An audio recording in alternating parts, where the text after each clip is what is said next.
Hello दोस्तों, स्वागत है आपका हमारे यूट्यूब चैनल किया सक्सेस यूरियन में।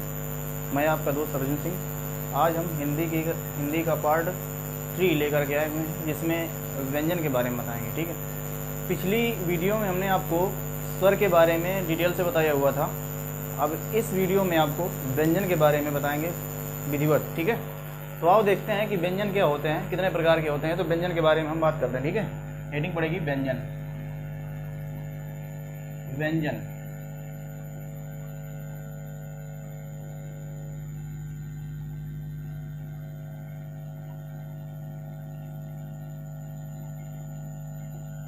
ठीक है, व्यंजन के बारे में बात करें तो व्यंजन कितने प्रकार के होते हैं। तो व्यंजन की बात करें तो हम सबसे पहले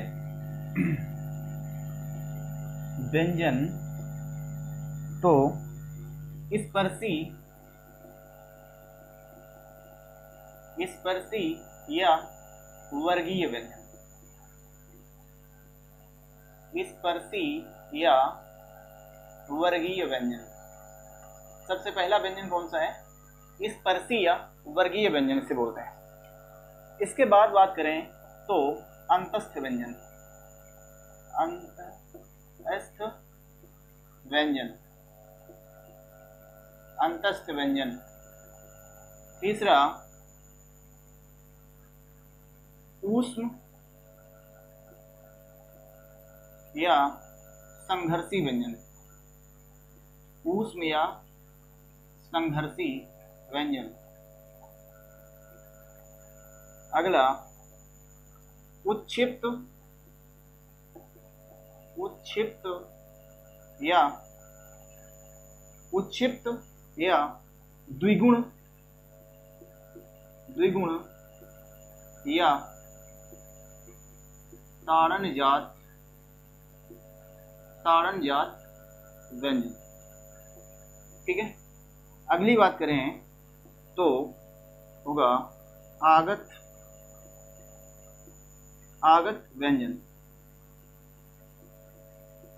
ठीक है, इतने व्यंजन के बारे में हमें पढ़ना है। इतने प्रकार हैं व्यंजन के। ठीक है, अब हम बात करते हैं कि वर्गीय व्यंजन क्या होता है। ठीक है, अब वर्गीय व्यंजन की बात करें तो इनकी संख्या होती है 25। कितनी? 25 प्लस इसमें 2 द्विगुण व्यंजन भी जुड़ जाते हैं, तो वो भी स्पर्शी या वर्गीय में भी आते हैं। तो इसलिए उनको क्या कर देते हैं, उनकी संख्या टोटल कितनी हो जाती है? 27। ठीक, इसके बाद अंतस्थ व्यंजन की बात करें तो अंतस्थ व्यंजनों की संख्या कितनी होती है टोटल? तो अंतस्थ व्यंजनों की संख्या होती है 4। ठीक है, और ऊष्मीय व्यंजनों की संख्या भी होती है 4। इसके बाद उत्क्षिप्त या द्विगुण या ताड़नजात व्यंजनों की संख्या कितनी होती है? अभी हमने बताया कि 2। ठीक है, और आगत व्यंजन या विदेशी, इन्हें विदेशी व्यंजन भी बोलते हैं। विदेशी, तो इनकी भी संख्या कितनी होती है? 2। और ये कौन कौन से होते हैं? जा, इनको रखा गया है जा और कमा फा, इनको माना गया है। ठीक है, इनमें ये नुक्ता लगाया जाता है, इसलिए इन्हें क्या बोलते हैं? आगत व्यंजन। ठीक है, और आगत व्यंजनों को नुक्ता लगाने का किसने बताया था? ये तो हम आपको धीरे धीरे बताने का प्रयास करेंगे। ठीक है, कि अब ये क्या है? स्पर्शी व्यंजन, अंतस्थ व्यंजन, ऊष्म या संघर्षी व्यंजन, उत्क्षिप्त, द्विगुण या ताड़नजात व्यंजन, आगत व्यंजन। इसके बारे में हम डिटेल से बात करेंगे। सबसे पहले हम बात करेंगे किसकी? सबसे पहले बात करेंगे हम वर्गीय या स्पर्शी व्यंजन के बारे में। वर्गीय या स्पर्शी व्यंजन के बारे में, इसका स्क्रीनशॉट लीजिए। अगली हम बात करने वाले हैं स्पर्शी या वर्गीय व्यंजन। स्पर्शी या वर्गीय व्यंजन। स्पर्शी या वर्गीय व्यंजन कितने होते हैं, इसके बारे में हम बात कर रहे हैं। ठीक है, हमने बताया संख्या तो आपको बता दी कितने होते हैं। अब उनको डिटेल से देखते हैं कि क्या कौन कौन से हैं वो वर्गीय व्यंजन। तो सबसे पहले हम बात करते हैं किसकी? वर्गीय व्यंजन। वर्गीय या स्पर्शी, वर्गीय या स्पर्शी व्यंजन। वर्गीय या स्पर्शी व्यंजन के बारे में। ठीक है, अब ये वर्गीय स्पर्शी व्यंजन क्या है ये हम देखते हैं। तो का वर्ग, अब का वर्ग में कौन कौन से आ जाएंगे? तो का, खा, गा, घा और अंगा। इसके बाद चा वर्ग, चा वर्ग में है आपके चा, छा, जा, छा और या। इसके बाद का वर्ग, चा वर्ग, फिर टा वर्ग, टा वर्ग में टा, ठा, डा, ढा और णा। इसके बाद ता वर्ग,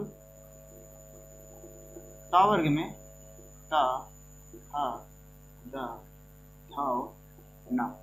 इसके बाद आएगा पा वर्ग, पा वर्ग में पा, फा, बा, हा और मा। ये है टोटल आपके क्या स्पर्शी या वर्गीय व्यंजन। अब इन्हें स्पर्शी व्यंजन क्यों कहते हैं? क्योंकि जब हम क्या करते हैं, बोलते हैं, तो कहां कहां से जो फेफड़ों से निकल करके वायु मुख के जिन जिन भागों को स्पर्श करती है उन्हें हम स्पर्शी व्यंजन कहते हैं। ठीक है, तो अब वो स्पर्शी क्या होते हैं? तो जो का वर्ग है ये टोटल, इसे बोलते हैं कंठ, कंठ से, तो ये है कंठ। फिर ये चा तालु से, फिर टा मूर्धा से, ठीक है, फिर ता दंत से और पा होस्ट से या पोस्ट से। ठीक है, सबसे पहले कहां से? कंठ से, का वर्ग, चा वर्ग तालु से, टा वर्ग मूर्धा से, ता वर्ग दंत से और पा वर्ग ओष्ठ से। ठीक है, ये इसके उच्चारण स्थान के आधार पर हमने बताया। अब हम बात करने वाले हैं इन व्यंजनों की, जो ये 5 व्यंजन हैं, अंगा, इया, अणा, ना और मा। इन्हें हम नासिक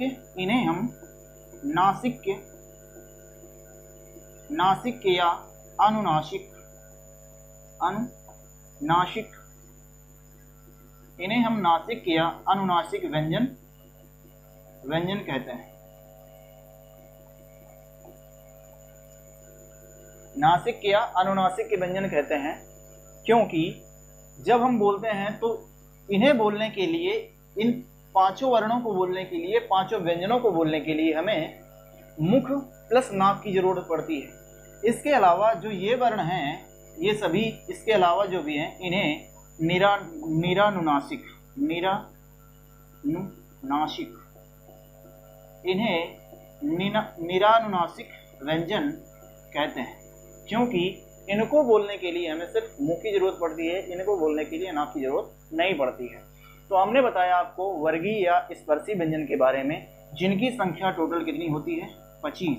इसके बारे में अभी हम द्विगुण की बात कर लेते हैं। तो द्विगुण उच्छिप्त या ताड़नजात व्यंजन क्या होते हैं, इसके बारे में बात करें तो वो होते हैं 2। कितने होते हैं? 2। अभी हमने बताया था कितने होते हैं?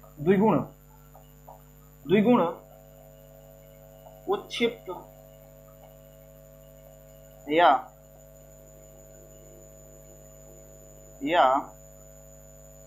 ताड़नजात व्यंजन।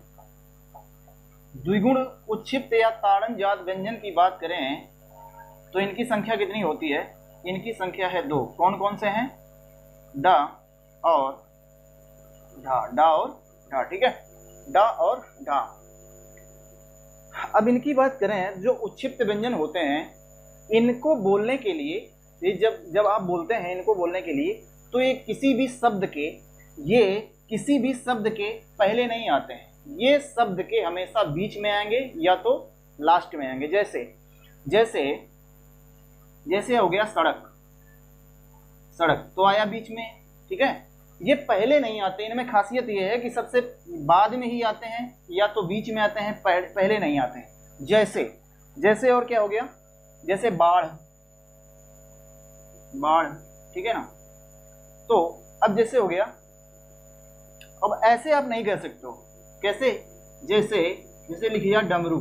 ठीक है ना, डमरू। इसको डा को आप ऐसे नहीं लिख सकते हो कि ये बना दिए। अगर आपने ये बना लिया तो गलत हो जाएगा। इसको पढ़ोगे कैसे? जब इसको पढ़ोगे तो समझ में आएगा डमरू नहीं है, ये डमरू हो जाएगा। ठीक है, तो इसलिए हमने आपको क्या बताया? उच्छिप्त व्यंजन के बारे में बताया, उच्छिप्त व्यंजन का प्रयोग क्या होता है वो बताया। इसके बाद स्पर्शी व्यंजन के बारे में बताया। टोटल स्पर्शी व्यंजनों की संख्या हमने कितनी बताई, तो टोटल स्पर्शी व्यंजनों की 25 प्लस 2 कितने हो जाते, 2 क्या हो जाते हैं आपके उत्क्षिप्त व्यंजन, टोटल संख्या की कितनी हो जाती है, तो टोटल संख्या हो जाती है इनकी 27। ठीक है, तो स्पर्शी व्यंजन हमने आपको बताए रखे। ठीक है, इसके बाद हम बात करते हैं अंतस्थ व्यंजन के बारे में कि अंतस्थ व्यंजन क्या होते हैं। ठीक है, अंतस्थ व्यंजन के बारे में हम बात करने वाले हैं हम लोग।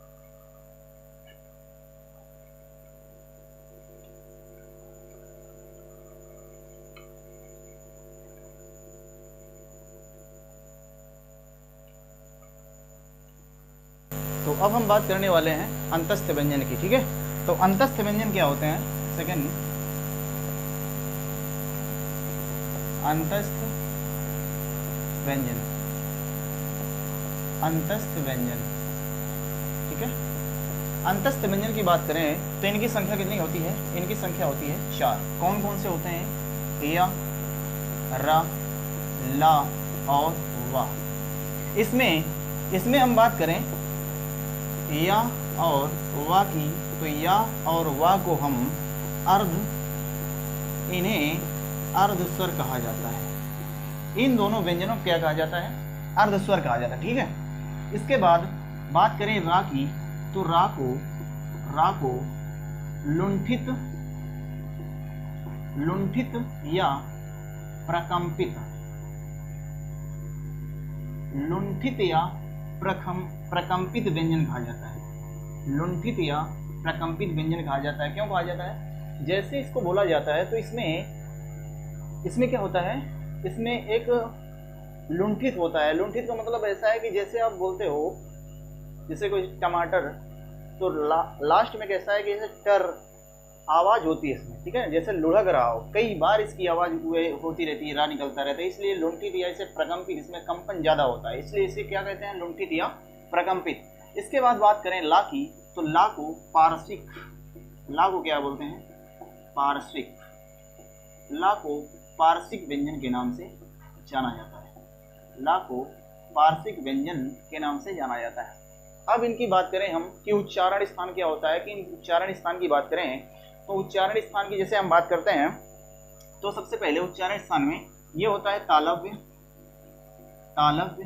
ठीक है, इसकी बात करें तो ये होता है मूर्धा से, और ये दंत से, और इसे उच्चारण स्थान दंतोष्ठ, दांत प्लस ओष्ठ से उच्चारण स्थान होता है। ठीक है, या का उच्चारण स्थान क्या है, तालव्य, रा का उच्चारण स्थान क्या है, मूर्धा, ला का उच्चारण स्थान क्या है, दंत, और वा का उच्चारण स्थान क्या है, दंतोष्ठ। इसके बाद करें कि इसके बाद बात करें हम किसकी, इसके बाद हम बात करने वाले हैं वर्तस्य व्यंजन क्या होते हैं। वर्तस्य व्यंजन क्या होते हैं, इसकी भी थोड़ी सी हम बात कर लेते हैं कि वर्तस्य व्यंजन क्या होते हैं। वर्तस्य व्यंजन वो व्यंजन होते हैं कि जब इनका उच्चारण करते समय जीभ तालु प्लस किससे, होस्ट से छुए, तो उन्हें क्या बोलते हैं, वर्तस्य व्यंजन बोलते हैं। और इनकी संख्या कितनी होती है, इनकी संख्या होती है 3, सा, रा और ला। सा, रा और ला को वर्तस्य व्यंजन के नाम से जाना जाता है। इसमें कभी कभी ना को भी रखा जाता है, वो ऑप्शन के हिसाब से आप देख सकते हैं, अगर कहीं पर ये भी है तो इसको भी लगा सकते हैं। ठीक है, इसके बाद हम बात करेंगे इसकी अंतस्थ व्यंजन, आपको बताया हमने, वर्तस्य व्यंजन बताया, इसके पहले हमने स्पर्शी व्यंजन आपको बता दिया। अब हम बात करने वाले हैं किसकी, तो अब हम बात करें तो हम बात करने वाले हैं ऊष्म या संघर्षी व्यंजन की। ऊष्मीय व्यंजन या संघर्षी व्यंजन, ऊष्मीय व्यंजन या संघर्षी व्यंजन के बारे में, ये कितने होते हैं इसकी बात कर लेते हैं। तो ऊष्म या संघर्षी व्यंजन, ऊष्म या संघर्षी व्यंजन, ऊष्म या संघर्षी व्यंजन क्या होते हैं इसके बारे में हम बात कर रहे हैं। ठीक है, कि ऊष्म या संघर्षी व्यंजन क्या होते हैं इसके बारे में देख लेते हैं कि ये होते हैं शा, सा, शा और था। ठीक है, ये 4 होते हैं, इनकी संख्या भी कितनी होती है, 4 होती है। ठीक, इनकी संख्या कितनी होगी, 4। अब हम बात करें कि जो ऊष्म या संघर्षी व्यंजन है, ठीक है, तो ये क्यों होते हैं, उसमें संघर्षी व्यंजन क्यों कहा जाता है? जैसे आप इनका उच्चारण करेंगे तो आपके मुख से गर्म वायु निकलेगी, इसलिए उसमें संघर्षी इसलिए कहते हैं क्योंकि जब आप बोलते हैं तो इनको बोलने के लिए इनमें ऐसा लगता है कि काफी घसीट के साथ निकलते हैं, काफी समय लग जाता है इनको निकलने में, ठीक है ना। काफी समय का मतलब ऐसा नहीं है कि बहुत पकड़ के निकाल रहे हो आप, ऐसा नहीं है। मतलब ये जब आप बोलते हो तो इनमें कुछ ना कुछ अन्य वर्णों की अपेक्षा से ज्यादा समय लगता है, ऊष्मा निकलती है, इसलिए क्या बोल दिया जाता है? ऊष्मीय या संघर्षी व्यंजन के नाम से जाना जाता है। अब हम बात करें कि ये जो सा होता है इनका उच्चारण स्थान क्या है। अब उच्चारण स्थान की बात कर लेते हैं। तो उच्चारण स्थान इसका होता है, उच्चारण स्थान क्या होता है इसका? इसका होता है तालव्य। क्या होता है? तालव्य, ठीक है ना। इसका उच्चारण स्थान क्या होता है? इसका उच्चारण स्थान होता है मूर्धा, और इसका उच्चारण स्थान क्या होता है? दंत, ठीक है। और इसका उच्चारण स्थान होता है काकल्य। काकल्य, काकल्य, इसको कंठ भी बोल सकते हैं। काकल्य क्यों कहते हैं? कि जैसे जीभ के नीचे काकल होती है ना, तो वहां से इसका उच्चारण होता है, इसलिए इसको काकल्य वर्ण के नाम से जाना जाता है, ठीक है। हमने बात की किसकी? उसमें संघर्षी व्यंजन के बारे में बताया आपको। अब हम बात करने वाले हैं किसकी? तो अब बात करने वाले हैं संयुक्त व्यंजन की। संयुक्त व्यंजन क्या होते हैं वो भी देख लेते हैं। भाई संयुक्त व्यंजन क्या है? सभी व्यंजनों के बारे में आज व्यंजन को खत्म कर देना, पूरा पोस्टमार्टम करके छोड़ेंगे, ठीक है। तो संयुक्त व्यंजन बात करें कि संयुक्त व्यंजन कहते किसे हैं? संयुक्त व्यंजन, संयुक्त व्यंजन क्या होता है, इसे किन्हें कैसे हम बोलेंगे कि संयुक्त व्यंजन है? संयुक्त व्यंजनों की संख्या होती है 4। कौन कौन से होते हैं वो भी बता देते हैं आपको। ये होते हैं छ, त्र, ज्ञ और स्र। बनते कैसे हैं? ये बनता है आधा का प्लस श आधा प्लस आ को मिला करके। त्र जो बनता है ता प्लस र, हा, मतलब ये पूरा रा नहीं है, आधा आधा है, ठीक है। प्लस आ को मिला देंगे तब ये पूरी तरह से बन पाता है, ठीक है। इसके बाद ज्ञ की बात करें तो ये ज प्लस इया, ज प्लस इया प्लस आ से मिल करके बनेगा। इसके बाद सा श प्लस र प्लस आ से मिलकर बनेगा, ठीक। ऐसे मिलकर के इनका निर्माण हो गया संयुक्त व्यंजनों का, ठीक है। अब संयुक्त व्यंजन की परिभाषा की बात करें कि संयुक्त व्यंजन की परिभाषा क्या होगी, तो संयुक्त व्यंजन की परिभाषा की बात करें तो संयुक्त व्यंजन उन्हें उन शब्दों को, जिन शब्दों का अगर कोई भी शब्द है तो किसी भी शब्द का, यदि अगर किसी भी शब्द का पहला शब्द, पहला जो वर्ण है आधा और दूसरा वर्ण उसका पूरा होना चाहिए और अलग अलग हो, तो किसी भी शब्द के पहला वर्ण आधा, किसी भी शब्द का पहला वर्ण आधा और यदि दूसरा वर्ण पूरा है और अलग अलग वर्ण, मतलब अलग अलग वर्णों के योग से मिलकर बनने वाले शब्द को जब योग करते हैं तो उन्हें क्या बोलते हैं? उन्हें संयुक्त व्यंजन बोलते हैं। उदाहरण के हिसाब से आपको समझा दें कि इसका उदाहरण क्या हो सकता है कि जैसे हमने बोला मुक्त, क्या बोला? मुक्त। जैसे बोला हमने युक्त, जैसे बोला हमने युद्ध, जैसे हमने बोला मृत्यु, ठीक है। तो ये किसके उदाहरण है? ये संयुक्त है। कैसे संयुक्त हुआ?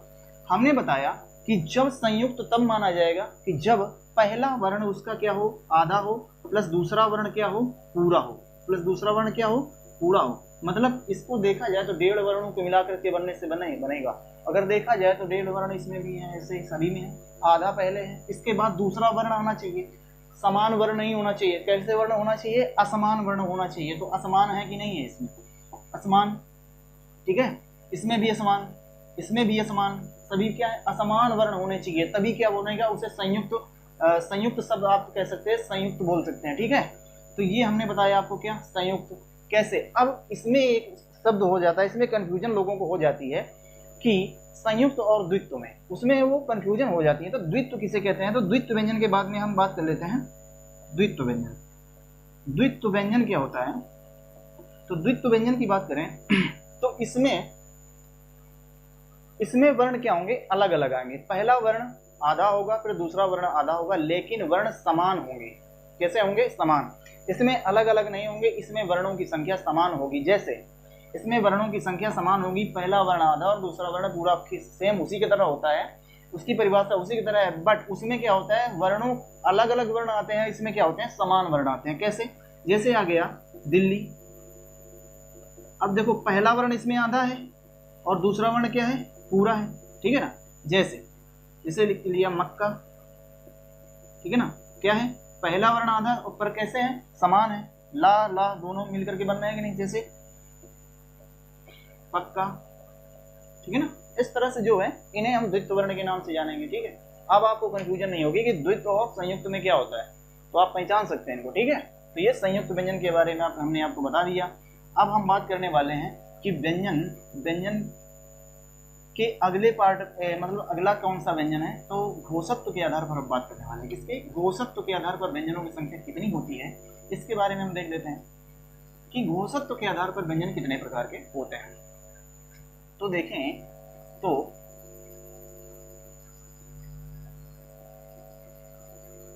घोषत्व के आधार पर व्यंजनों का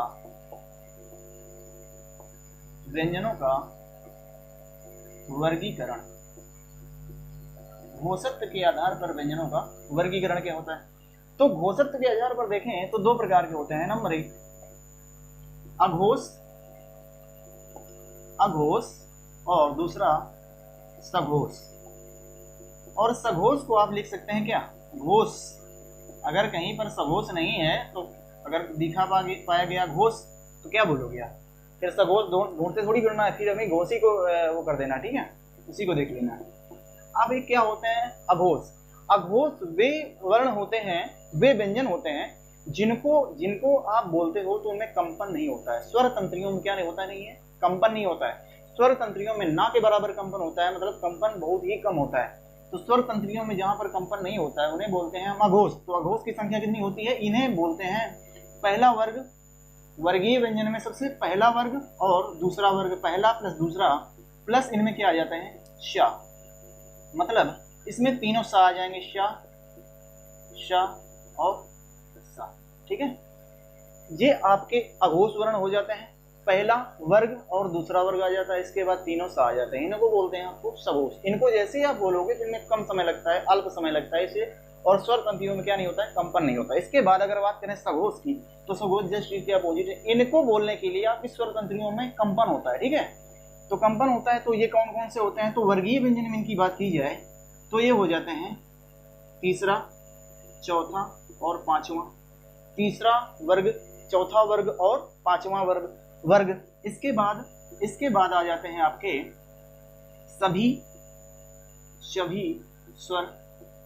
और सभी स्वर की बात करें तो सभी स्वर हैं, उसमें अयोगवाह भी जुड़ा हुआ है, ठीक है। अयोगवाह, अंग और वाह को जो कहते हैं वो भी जुड़ा हुआ है, ठीक है। अब इसके बात करें तो इसमें अंतस्थ व्यंजन भी आ जाते हैं। प्लस अंतस्थ व्यंजन कौन कौन से होते हैं, तो या, रा, ला, वा, और इसमें कौन जुड़ जाता है, इसमें कौन जुड़ जाता है, इसमें हा भी जुड़ जाता है, ठीक है। आप जैसे ही इनका उच्चारण करेंगे तो इनमें क्या होगा, कंपन स्वर तंत्रियों में होता है। हमने आपको बताया क्या, घोषत्व के आधार पर वर्णों का वर्गीकरण, व्यंजनों का वर्गीकरण।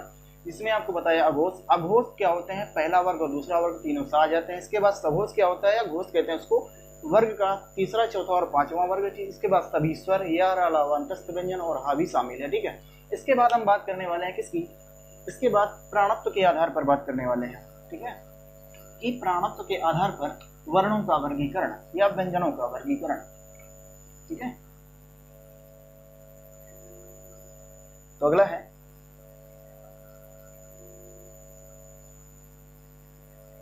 प्राणत्व के आधार पर व्यंजनों का वर्गीकरण। प्राणत्व के आधार पर व्यंजनों का वर्गीकरण। अब ये कितने प्रकार के होते हैं, तो ये भी दो प्रकार के होते हैं, अल्प प्राण और दूसरा महाप्राण। अल्प प्राण और महाप्राण, अल्प प्राण और महाप्राण, कौन कौन से, अल्प प्राण और महाप्राण। तो अल्प प्राण में क्या होता है? अल्प प्राण की बात करें तो अल्प प्राण में क्या आ जाते हैं आपके? सभी स्वर आ जाएंगे, सभी स्वर। अल्प प्राण में क्या होता है? सभी स्वर आ जाते हैं। अल्प प्राण की बात करें तो क्या आ जाते हैं?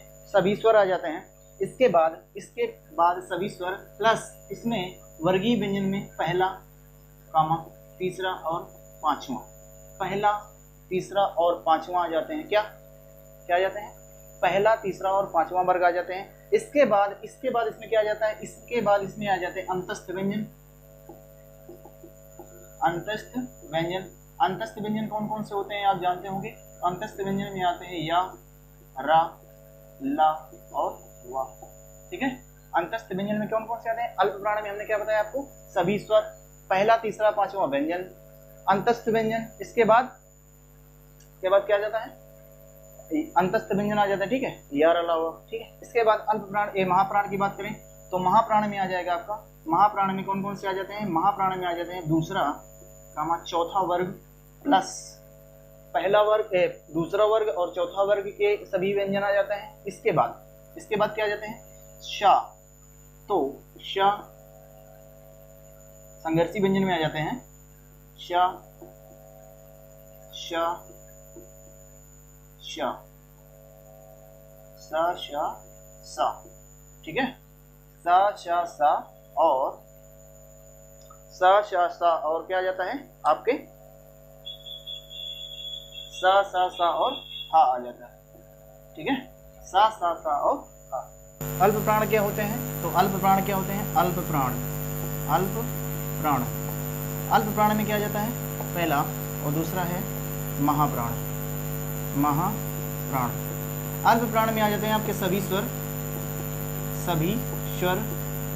प्लस पहला, कामा, तीसरा और पांचवा वर्ग प्लस क्या आ जाते हैं? अंतस्थ व्यंजन या, रा, ला और वा। ठीक है, इसके बाद बात करें हम महाप्राण की तो महाप्राण में आ जाते हैं दूसरा वर्ग और चौथा वर्ग प्लस शा, सा और हा। ये आ जाते हैं आपके महाप्राण में। हमने आपको सभी वर्णों के विभाजन के बारे में बताया, कितने प्रकार के होते हैं, टोटल कितने होते हैं। ठीक है, अब हम बात क्या करें कि टोटल वर्णों की संख्या कितनी होती है, टोटल वर्णों की संख्या, टोटल व्यंजनों की संख्या कितनी होती है, टोटल वर्णों की संख्या कितनी होती है, ये बता देते हैं। तो कुल स्वर कितने होते हैं? कुल स्वरों की संख्या कितनी है? 11। कुल स्वरों की संख्या कितनी है?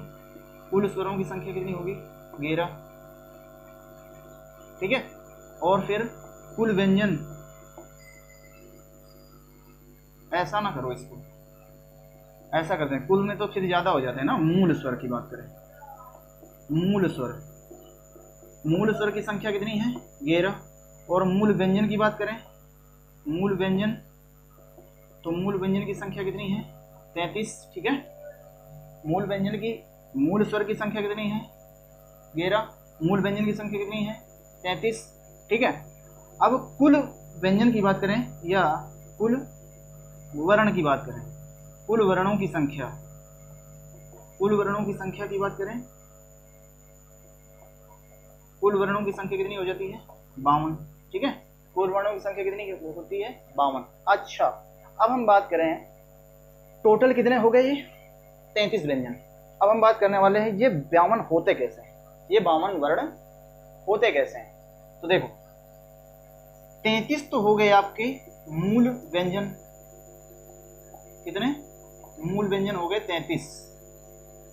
ठीक है, 4 हो गए, 4 अंतस्थ,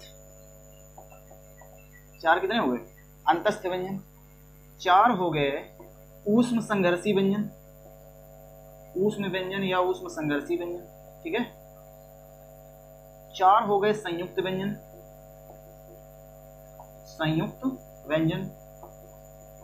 ठीक, और 2 हो गए द्विगुण व्यंजन, और 2 क्या हो गए? 2 हो गए आपके आगत व्यंजन। देखो, हमने बात की किसकी? व्यंजनों के बारे में, सभी को बताया। अब हम बात करने वाले किसकी? इन्हीं की, कि मूल स्वर। अभी हमने बताया कि मूल स्वर कितने हैं? मूल स्वर हमने बताए 11, मूल व्यंजन बताए, मूल व्यंजन बताए आपको 33। अब किसकी बात करें कि अब कुल स्वर की बात करें तो कुल स्वर जिनको हम लेते हैं अयोगवा को छोड़ के कितने होते हैं 11। इसके बाद कुल व्यंजन कितने हैं 41। तो टोटल इनकी संख्या कितनी होगी 52। देखो अब ये 52 कैसे हुई, क्योंकि 41 कुल हो गए आपके, क्या 41 क्या हो गए व्यंजन, और कुल स्वर कितने हो गए 11, टोटल संख्या कितनी होगी 52। ये 52 कैसे होगी, ये 33 व्यंजन तो थे ही, 33 व्यंजन, इसमें 4 संयुक्त को जोड़ा गया, 4 संयुक्त व्यंजन जोड़े गए, 4 संयुक्त व्यंजन जोड़े गए, ठीक है। और 2 द्विगुण या उच्छिप्त या उन्हें ताड़नजात बोलते हैं, ठीक। इसके बाद 2 जोड़ देते हैं अयोगवाह। अगर आप अयोगवाह ना जोड़ें, या अयोगवाह क्यों जोड़ा जाता है, क्योंकि हम जो जा और फा बताए थे आपको आगत व्यंजन के बारे में, उनको नहीं लेते हैं, ठीक है। तो अब इनकी संख्या देखो कितनी हो जाती है 4 3 7 4 11 होगी, 1 और इधर हो गए 41। तो टोटल वर्णों की संख्या कैसे हो जाती है 41। अब हमने बताया आपको व्यंजन कैसे हो जाते हैं 41, ठीक है। तो ये हमने बताया कि 41 व्यंजन कैसे हो गए, ठीक है। तो टोटल कितने हो गए 41, और टोटल स्वर तो हमने पहले भी आपको बता चुके थे। तो अब आप समझ पा रहे होंगे कि टोटल व्यंजनों अब आप बता सकते हैं कि स्वरों की संख्या कुल कितनी होती है, और व्यंजनों की संख्या कितनी होती है, और कुल व्यंजनों की संख्या कितनी होती है, मूल व्यंजनों की संख्या कितनी होती है, मूल स्वर की संख्या कितनी होती है, टोटल व्यंजनों की संख्या कितनी होती है, टोटल वर्णों की संख्या कितनी होती है। समझ पा रहे होंगे आपको। तो ये क्लास कैसी लगी आपको बताइए कमेंट सेक्शन में। अगर आप चैनल पर पहली बार विजिट किए हैं तो चैनल को सब्सक्राइब जरूर करिए, और अगली क्लास होगी आपकी वर्ण विचार से, ठीक है। तो हमने आपको वर्ण विचार या शब्द विचार से होगी। वर्ण विचार तो हमने आपको टोटल बता ही दिया हुआ है, वर्णमाला का टोटल हमने बता दिया अब आपका। इसमें कोई भी ऐसा शब्द नहीं बचा होगा, कोई भी ऐसा पाठ नहीं बचा होगा जिसमें छूटा हो। अगर शायद धोखे से छूट भी जाता था आप लोग बता दीजिएगा, ठीक है। तो अब यहीं तक क्लास रहेगी। धन्यवाद।